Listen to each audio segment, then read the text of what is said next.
Bonsoir à tous, ravi de vous retrouver sur Monaco Info. Toute l'actualité de ce jeudi 6 janvier. Invités, reportages, rencontres, infos pratiques tout près de chez vous. Et au-delà de cette 5e vague des plus contaminantes en matière de Covid, le grand retour des virus de saison qu'il ne faut point négliger, comme la grippe ou encore la gastro-entérite. Le docteur Thomas Kilian fera le point avec nous sur ces maladies hivernales et comment surtout les appréhender.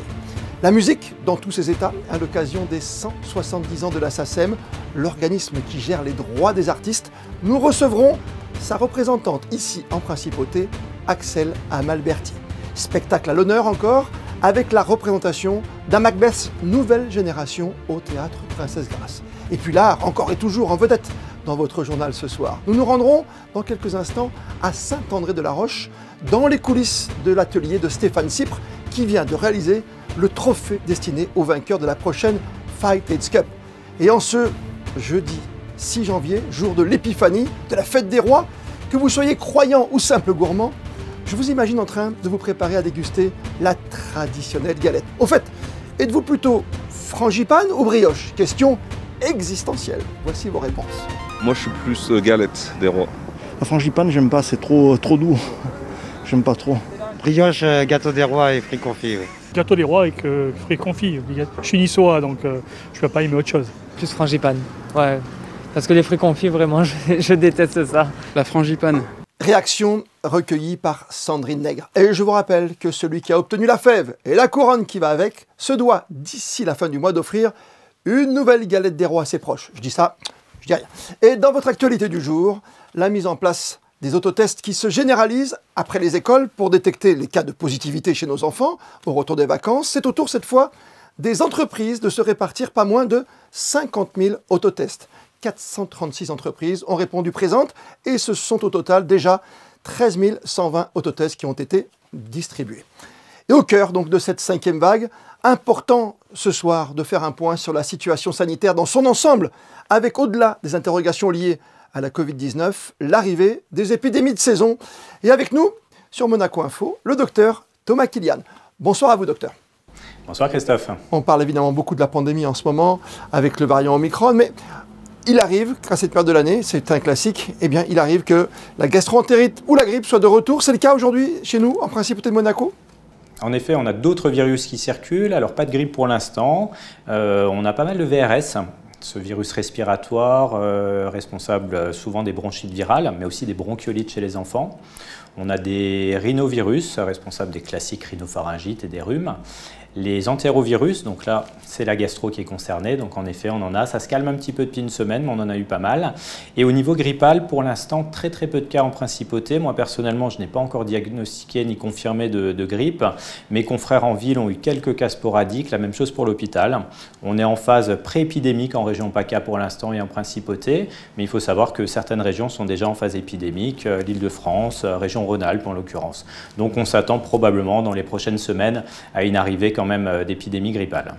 C'est vrai que grâce aux mesures barrières, peut-être, au fait qu'on se fasse un peu moins la bise, par exemple, aujourd'hui, ça peut permettre à des virus comme la gastro ou voire la grippe de moins infecter la population aujourd'hui? C'est certain, c'est certain. Tous les gestes barrières et la limitation des contacts physiques, bien sûr, les embrassades, les accolades, vont avoir un impact bien sûr positif, puisque c'est une transmission directe, soit par les gouttelettes, soit par le contact avec la peau ou avec les muqueuses, avec les mains. On arrive au stade des bons conseils, justement, et des bons réflexes à adopter, docteur? Les bons réflexes, le premier, c'est si vous n'êtes pas vacciné contre la grippe, il est encore temps.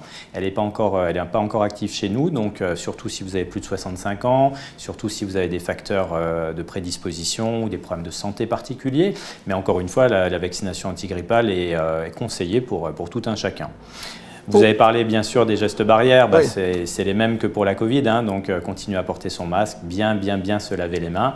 Et puis même si on a envie finalement de saluer les collègues et la famille, essayer de se restreindre, même si c'est un petit peu frustrant. Pour rester en bonne santé, docteur, clairement, aujourd'hui, c'est quoi? Ça passe aussi par un style de vie, un mode de consommation, d'alimentation? Alors vous mettez le doigt bien sûr sur un point très important, on ne peut pas empêcher la circulation des virus, mais par contre on peut booster sa propre immunité. Là, il y aura différents facteurs qui vont rentrer en compte. On rappelle que 70% de nos cellules immunitaires sont dans notre tube digestif. Donc notre intestin, c'est notre deuxième cerveau, mais c'est aussi le garant d'une bonne immunité. Il faut prendre soin de son tube digestif. C'est une barrière naturelle en fait. Notre intestin empêche la pénétration de beaucoup de micro-organismes pathogènes, virus et bactéries principalement.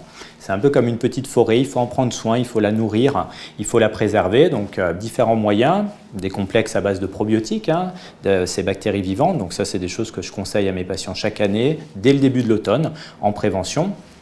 L'alimentation, bien évidemment, va avoir un impact aussi majeur, puisque dans les aliments riches en fibres, les fruits, les légumes, les aliments complets, on va trouver ce qu'on appelle des prébiotiques. Ça va nourrir justement les bonnes bactéries, les probiotiques. L'alimentation a aussi un impact certain en termes d'apport vitaminique.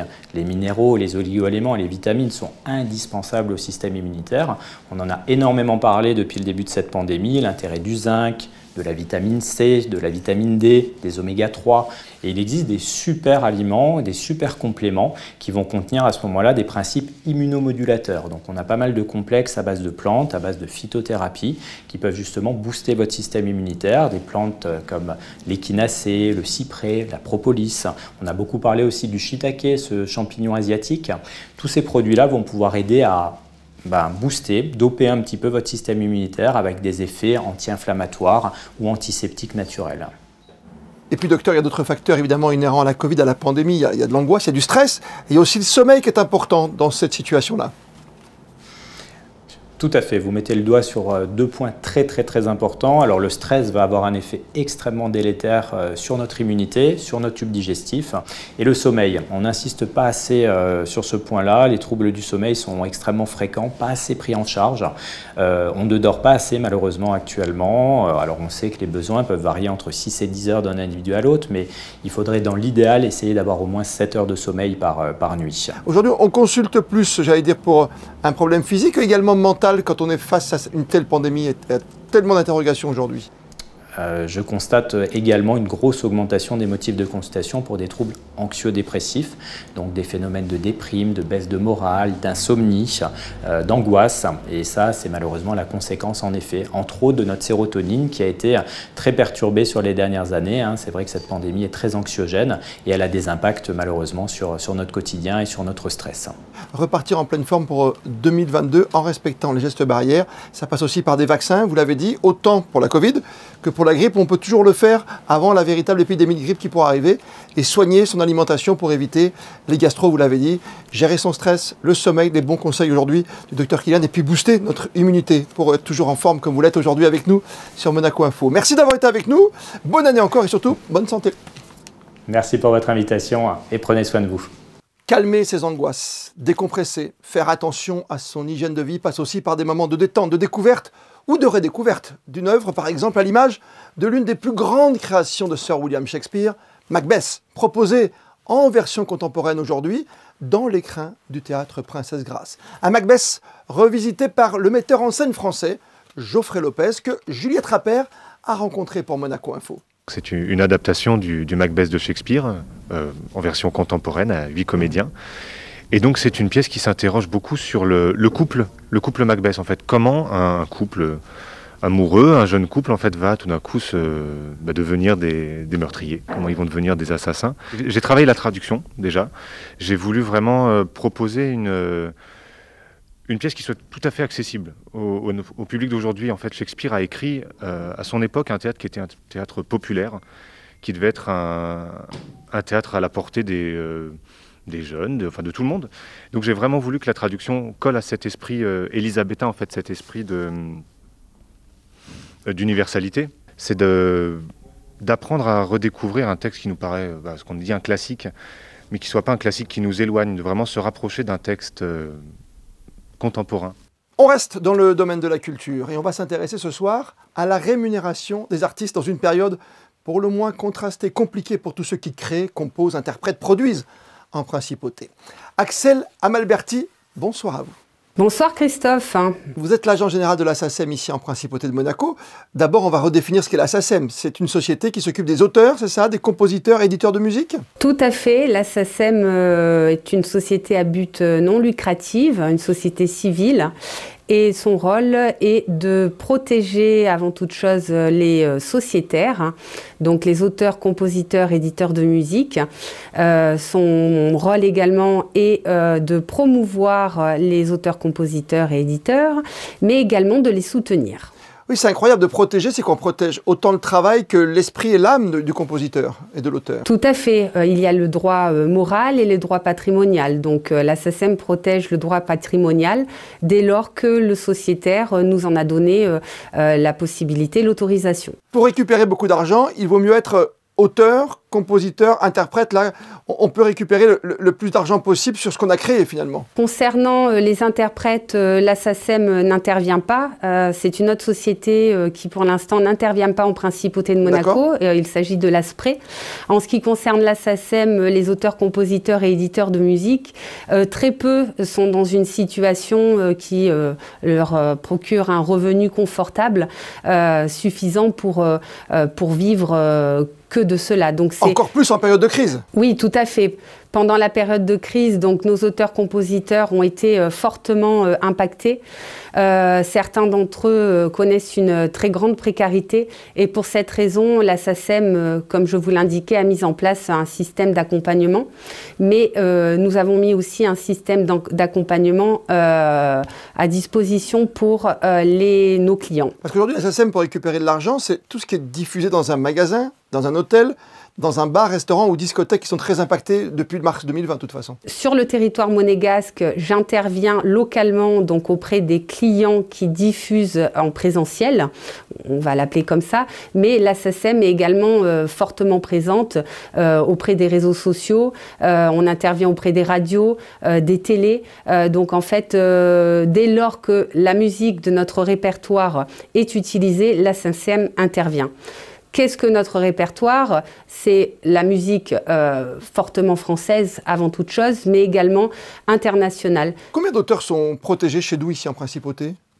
Auteurs, compositeurs et éditeurs, une centaine. Et c'est vrai que beaucoup de gens vivent uniquement avec ces recettes-là aujourd'hui encore? Beaucoup de gens n'ont aucun autre revenu. Et quand on sait qu'une diffusion sur une radio en pleine heure de pointe, donc vers 8 heures, rapporte quelques centimes d'euros aux auteurs-compositeurs, parce qu'ils sont souvent nombreux, pour avoir composé un morceau, vous calculez la somme et le nombre de diffusions qu'il faut pour arriver à un minimum de revenus par mois et également pouvoir bénéficier du chômage.